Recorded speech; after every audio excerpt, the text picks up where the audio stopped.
this because we have the freedom to really think through, well, how much time does a teacher need to be exceptionally well prepared?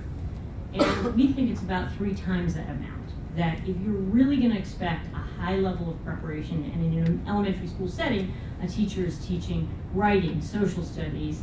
In our case, we have a separate program for science, but math and literacy, different forms of literacy, and so forth. It requires an incredible amount of preparation, and the contract doesn't allow for that. So these are the types of things that if you really thought things through from scratch and you said, how can I design a school that is going to really support teachers as professional and student growth, there are just so many things that you wouldn't have that the New York City school system is stuck with.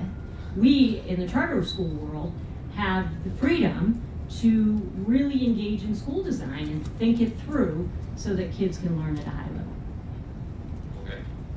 Do you want to respond? During the conversation.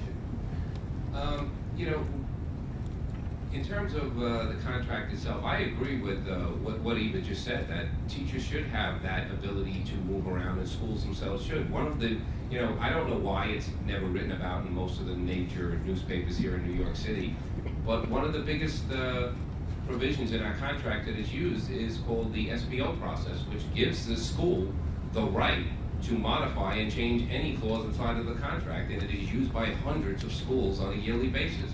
Schools are doing this all the time. They work with administration, with the teachers, they change their schedules, they change prep times, they change things all of the time. But back to the original point, so yes, I do agree that that flexibility has to be there, and I'm very proud that we have figured out how to do that. But more importantly, in terms of getting the more experienced teachers into the hard to staff schools, because if the discussion is going to be about test scores, we know that experience does equate to test score. What we've done right now is we've done a fair student funding formula that was originally changed so that it would drive, the idea was that it would drive more experienced teachers to the hard to staff schools, because if you charge each school dollar for dollar for what a teacher costs, hard to staff schools had more money, so therefore the teachers would go there. The issue became that that's exactly what has not happened. Now that is not part of our contract. But what we would do and what we would recommend are things we've done in the past. We need to have hard to staff schools incentivizing and putting people into those schools, and those provisions have worked in the past, but those provisions are no longer there because we haven't been able to get those agreements with this administration. But I can't, as you know, I can't talk about what I'm negotiating in public. So I don't, and I know what you're gonna ask me.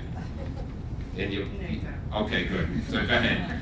I just want to go back to Joe and Merryl for 1 second, because I still hear very few specifics. I mean, frankly, I think that if you said to the union, I want an hour and 50 or 3 50-minute periods of prep, they'd say, sure, bring it on. But could she call the chancellor and the mayor to tell them that? Right, there's no money to do it. So I just want to, Joe, use just one sort of idea on this. Along the idea of what Merrill was talking about, the equitable distribution of teachers, rather than thinking about distributing teachers throughout the system based on experience. But if we're looking at it in an ideal situation where we're talking about distributing excellent teachers evenly around the city, we could start by acknowledging that we have to have some way to determine who the excellent teachers are. I think the teacher evaluation system that we have right now, unless it's changed since I was looking at it more closely, was satisfactory or unsatisfactory. It seems like we could do a lot better than that. We could get a lot more sophisticated. And I understand the concern that a lot of teachers have, that principals aren't up for the task of handling this. But this is the kind of thing, this is what I'm talking about this mayor needs to lead from the top and inspire that there's a better way to do this.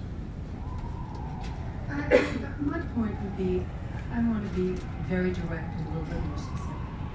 I believe from the bottom of my heart that if we cannot get people to teach science and math and be able to pay them in a differentiated way, commensurate with their skill level, we are never going to solve the issues of shortages in these areas or getting quality teachers in these areas.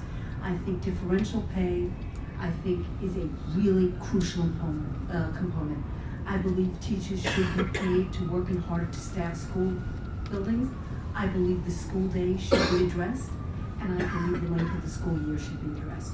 I mean, those are 3 things right off the bat that if you really want to give kids the chance to improve, if you want to give every kid in the school system the value added that they get by being in a charter school, which opens their school year earlier, goes longer, has a longer day, then let's bring it on. Other than that, 2 minutes here, 2 minutes there, you're not really gaining much of anything. Why is it that we run a school system based on an agrarian calendar that served this country well in 1920? Let's call it what it is. This is a system that is failing our kids by our inability to address right out of the bat the most crucial components. What is the school day? What is the school year?